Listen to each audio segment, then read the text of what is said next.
Hello, good day viewers. I am Okocha P. Marcel and this is my channel. In this channel, we share news content and talk realities out of issues. Welcome to the news for the moment. Violence in the 2022 Electoral Act went largely unenforced. The international community failed to credibly use sanctions as a deterrent to violence, and the use of strategic election violence, often along ethnic lines, not only undermined the credibility of the 2023 elections, but will cast a long shadow over future electoral contests. These risks were understood in the lead up to elections, and there were many efforts to mitigate this violence. It is now incumbent on us to reflect on what lessons we have learned. Our program that we deployed in 6 states in partnership with KDI provides some useful insights. We deployed long-term monitors to every LGA in 6 states, 1 state in each region, to provide weekly reports on the electoral context, including election violence and contributing factors. This data was then used to shape activities and interventions of local CSOs and security forces who we felt were best positioned to intervene with key stakeholders in the lead up to elections. In the spirit of learning, I will briefly note a few things that this program and this data gathered has taught us about election violence that will be explored in more depth later. First, we found convincing evidence that LGAs with larger security force presence tended to have significantly less violence.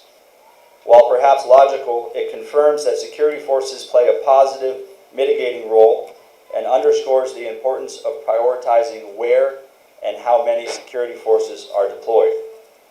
Second, on the issue of vote buying, we had hoped to see that more education on vote buying would reduce reports of vote buying.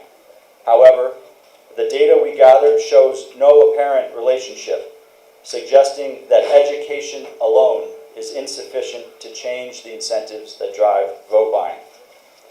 Third, when we analyzed factors that appeared in LGAs which were at first peaceful but later became violent, we identified some significant early warning indicators. These factors included inadequate security force presence, recruiting of political thugs, and government restrictions on campaigning.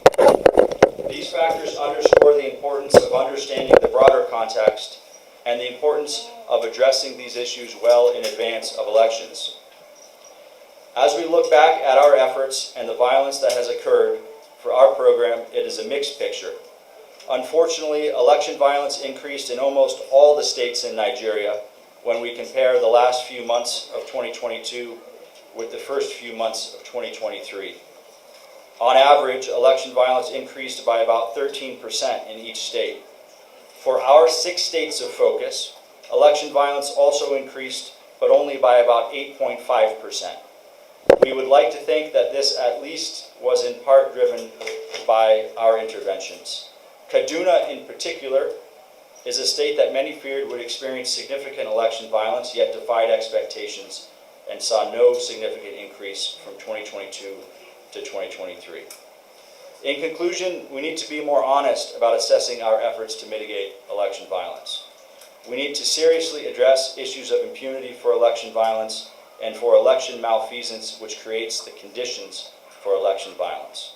There also must be accountability, especially for leaders and officials of major political parties who too often get away with using violence and underhanded tactics to gain electoral advantage.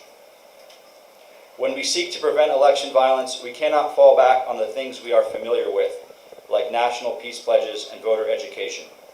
These efforts alone are insufficient to reduce election violence. We have to move beyond compartmentalization of information among implementers, NGOs, and security services, and ensure that information is shared broadly and shared early. Lastly, information must drive action, whether it is the deployment of security forces, undue government restrictions on campaigns, or orchestrated malfeasance by political parties. Early warning is of no use if it does not drive early action. Thank you.